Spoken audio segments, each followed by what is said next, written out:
ولایت کا درجہ کس کے پاس ہے؟ آپ کا ذمہ دار، آپ کا ولی، آپ کا والد ہے، پھر اس کے بعد آپ کا بڑا بھائی ہے۔ اگر آپ کا بڑا بھائی نہیں ہے، والد کے انتقال کے بعد آپ کا ولی آپ کا چاچا ہے، آپ کا چاچا ہے۔ ولایت کی سمجھ آ گئی ہے؟ ولی کسے کہتے ہیں؟ ہاں جی، جو بھی معاملات طے کرنے ہوں، جو بھی آپ نے مشاورت کرنی ہو، ولی کو ضرور شامل کر لیا کرو۔ تو ولی کون ہے جی؟ سب سے پہلے باپ ہے، اس کے بعد بڑا بھائی، اس کے بعد آپ کے چچا جان ہیں، پھر ان کو حق ہے۔ ولایت کی سمجھ آ گئی ہے؟ اس کا ولی عدل کے ساتھ لکھوائے اور اپنے مردوں میں سے 2 گواہ بنا لیا کرو، جیسے میں نے آپ کو پہلے بتا دی ہے۔ جو بھی مشاورت کرنی ہے، جو بھی بات طے کرنی ہے، جو بھی کام کرنا ہے، اگر کسی کے ساتھ لین دین کرنا ہے تو گواہ لازمی رکھ لیا کرو۔ کیا رکھ لیا کرو؟ یہ اسلام کا اسلوب ہے، اسلام کا طرز عمل ہے کہ آپ نے جو بھی معاملہ طے کرنا ہے، جو بھی مشاورت کرنی ہے، کسی کے ساتھ لین دین کرنا ہے، کسی کو اگر آپ نے قرض دینا ہے یا قرض لینا ہے تو گواہ لازمی، اور فی زمانہ صرف گواہ نہیں بلکہ اسٹامپ پیپر پہ بھی لکھوا لیا کرو، تحریری ثبوت، کیونکہ عدالت میں جھوٹی گواہیاں دینے والے بے شمار ہوتے ہیں، 50,000 لے کر جھوٹی گواہیاں دے دیتے ہیں، لیکن فی زمانہ آپ کے پاس تحریری ریکارڈ ہونا ضروری ہے، تحریری ریکارڈ ہونا ضروری ہے۔ تو جو بھی بات آپ نے طے کرنی ہے، جو بھی معاملہ طے کرنا ہے، آپ نے ایک تو گواہ رکھ لینے ہیں اور دوسرا عمل آپ نے کیا کرنا ہے جی؟ تحریری ریکارڈ، تحریری ریکارڈ یہ ضرور آپ نے لکھنا ہے، اس لیے کہ آپ کے لیے بھی آسانی ہوگی، آپ کا ایمان بھی محفوظ ہو جائے گا۔ آپ کو پتہ ہے جب پیسوں کا معاملہ آ جاتا ہے، چاہے شہرت کا معاملہ آ جاتا ہے تو انسان کا ایمان ڈگمگا جاتا ہے، انسان کا ایمان ڈگمگا جاتا ہے۔ پیسہ ایسی چیز ہے کہ انسان کی زبان پھر پھسلنا شروع ہو جاتی ہے، شہرت کے لیے انسان کی زبان پھسلنا، ہاں جی، تو اس لیے پہلی آپ نے انتخاب کر لینا ہے گواہوں کا بھی، اور ساتھ آپ نے تحریری ریکارڈ بھی اس سے لے لینا، ہر صورت میں، ہر 2 صورت میں۔ پھر اگر 2 مرد نہ ہوں تو 1 مرد اور 2 عورتیں، 2 عورتیں 1 مرد کے برابر ہوتی ہیں، 2 عورتوں کی گواہی 1 مرد کی گواہی کے برابر ہوتی ہے۔ جن کو بھی تم گواہوں کے طور پر پسند کرتے ہو کہ اگر ان دونوں عورتوں میں سے ایک بھول جائے، دونوں عورتوں میں سے ایک بھولنا بھی بہت بڑی نعمت ہے، بولنا بھی بہت بڑی نعمت ہے، کیونکہ انسان جب رنج و الم کی دنیا سے گزرتا ہے، جب مشکلات سے گزرتا ہے، اگر وہ بلائے نہ تو انسان ہر وقت مصائب و الام میں شکار ہو جائے اور جھگڑا رہے، اور ہر وقت اس کو یہی فکر لاحق ہو کہ پتہ نہیں میرے ساتھ کیا ہوگا، وہ زندگی نہیں گزار سکے گا، وہ پرسکون زندگی نہیں گزار سکے گا۔ تو پرسکون زندگی گزارنے کے لیے بھولنا بھی بہت بڑی نعمت ہے، یہ بھی اللہ کی بہت بڑی نعمت ہے۔ دوسری اسے یاد دلائے، ایک بھول جائے تو دوسری اسے یاد دلائے، اور جب بھی گواہوں کو بلایا جائے تو وہ انکار نہ کریں، گواہوں کو جب بھی بلایا جائے کسی بھی مجلس میں تو گواہوں کا کام بنتا ہے کہ وہ انکار نہ کریں۔ جیسے جھوٹوں کی بستی میں آپ کو میں نے بتایا تھا کہ جھوٹے رہتے تھے، جب ان کو قاضی نے بلایا کچھ معاملہ طے کرنے کے لیے تو وہ مکر گئے کہ ہم نے تو اس کو پہلی بار دیکھا ہے۔ انہوں نے کہا کہ جاؤ جا کر دیکھو اس کے گھر میں کتے ہیں، انہوں نے کہا جی ہیں، اور قاضی نے کہا کہ اس عورت کو بھی اس کے آمد کو بھی لے جاؤ، اگر کتے اس عورت کو دیکھ کر بھونکنا شروع ہو گئے تو پھر یہ اس گھر کا فرد نہیں ہے، اگر وہ اسے پیار کرنے لگے تو سمجھ جانا کہ اسی گھر کا فرد ہے۔ تو ان کے رنگ اسی وقت پیلے پڑ گئے۔ تو جہاں بندوں سے زیادہ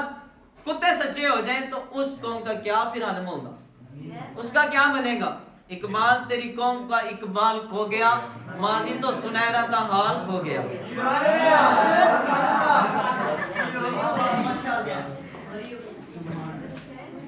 جب بھی گواہ کو بلایا جائے تو انکار نہ کریں، قرض ہاتھ چھوٹا ہو یا بڑا، قرض چھوٹا 5 روپے کا 10 روپے کا ہو یا 10,000 کا ہو، قرض چھوٹا ہو یا بڑا، اسے لکھنے میں سستی نہ کرو، لکھنے میں سستی نہ کرو، کہیں پہ پاکستانی بھی ہوتے ہیں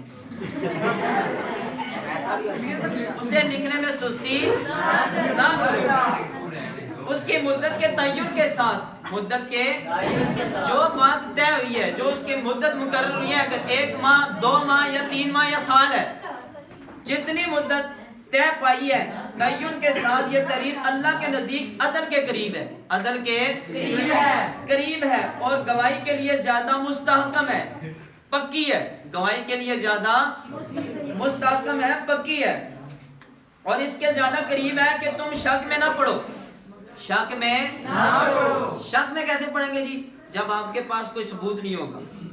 جب آپ کے پاس کوئی پھر شکوک و شبہات کا شکار ہوں گے آپ۔ تو اس لیے بہتر یہ ہے کہ آپ سب سے پہلے جو بھی مشاورت کرتے ہیں، جو بھی بات طے کرتے ہیں، اگر آپ کسی کے ساتھ لین دین کا معاملہ کرتے ہیں، کسی کو قرض دیتے ہیں، تو آپ گواہ لازمی رکھ لیا کریں، اور گواہوں کے ساتھ ساتھ آپ کے پاس تحریری ثبوت بھی ہو، تحریری ثبوت کا ہونا بھی ضروری ہے۔ یہ کہ دست بدست تجارت ہو جو تم آپس میں کر رہے ہو، تو تم پر کوئی گناہ نہیں ہے کہ تم اسے نہ لکھو، اور گواہ ضرور بنا لیا کرو، گواہ ضرور بنا لیا کرو جب خرید و فروخت کرو، اور نہ لکھنے والے کو نقصان پہنچایا جائے، نہ لکھنے والے کو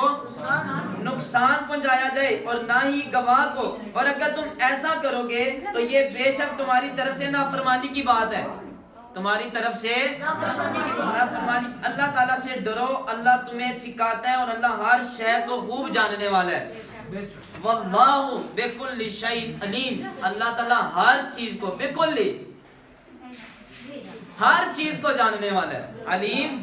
جاننے والا ہے۔ وَإِن كُنتُمْ عَلَىٰ سَفَرٍ وَلَمْ تَجِدُوا كَاتِبًا فَرِهَانٌ مَقْبُوضَةٌ، اور اگر تم سفر میں ہو اور کوئی لکھنے والا نہ پاؤ تو قرض لینے کے لیے قبضہ کے ساتھ رہن رکھ دو۔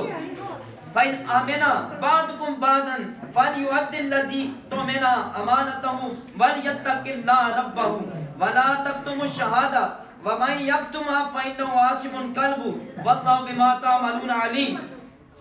تو فرمایا کہ اگر تم ایک دوسرے پر اعتبار کرو، ایک دوسرے پر اعتبار کرو، یعنی پہلے بھی آپ کسی سے لین دین کرتے رہے، پہلے بھی آپ کسی کے ساتھ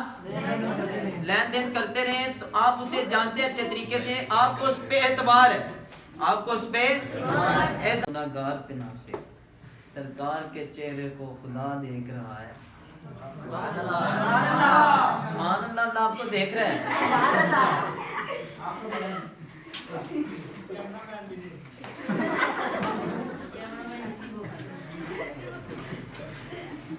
وَالْجُمْلِ لِلَّذِي عَلَيْهِ الْحَقُّ وَلْيَتَّقِ اللَّهَ رَبَّهُ وَلَا يَبْخَسْ مِنْهُ شَيْئًا فَإِنْ كَانَ الَّذِي عَلَيْهِ الْحَقُّ سَفِيهًا ضَعِيفًا أَوْ لَا يَسْتَطِيعُ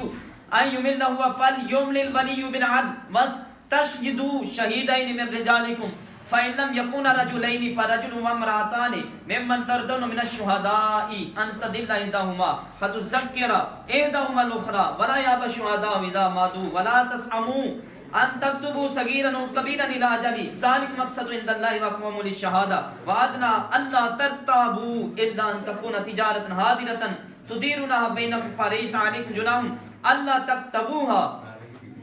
تو فرمایا جس کے ذمہ قرض ہے وہ اپنے رب اللہ سے ڈرتا رہے، لکھنے والا لکھنے سے انکار نہ کرے، لکھنے والا لکھنے سے انکار نہ کرے، جیسے اللہ نے اسے سکھایا ہے تو اسے لکھ دینا چاہیے۔ وہ شخص لکھوائے جس کے ذمہ قرض ہے، جس کے ذمہ قرض ہے۔ پہلی بات یہ ہے اگر قرض دار تنگی والا ہو، قرض دار تنگی والا ہو، مجبور لاچار ہو، غریب ہو، مستحق ہو، تو اسے مہلت دو آسانی تک۔ کب تک مہلت دو؟ آسانی تک۔ جب وہ آسانی کے ساتھ دے، یہ نہیں کہ اگر اس نے 1 مہینے کا کہا ہے لیکن پھر بھی اس کے پاس وہ پیسے جمع نہیں ہوئے، وہ آپ کے معاہدے کے مطابق اتر نہیں سکا، تو اس کو مہلت دی جائے آسانی تک کہ بھائی تیرے لیے آسانی، یعنی جیسے آپ کے لیے کچھ سہولت دی جاتی ہے، اقساط پر کچھ بائک دیا جاتا ہے آپ کو، یا کوئی الیکٹرانک مشین آپ کو دی جاتی ہے کہ آپ قسطوں میں ادا کر دیں، آپ کے لیے اور زیادہ آسانی کر دی جاتی ہے، ایسے ہی ہے۔ تو قرض ادا کرنے والا اگر کوئی تنگ دست ہو، بھائی کھڑے ہو جائیں آپ دونوں، بلال اور وہ کیا نام ہے آپ کا، کھڑے ہو جائیں دونوں، کیا دیکھ رہے ہیں؟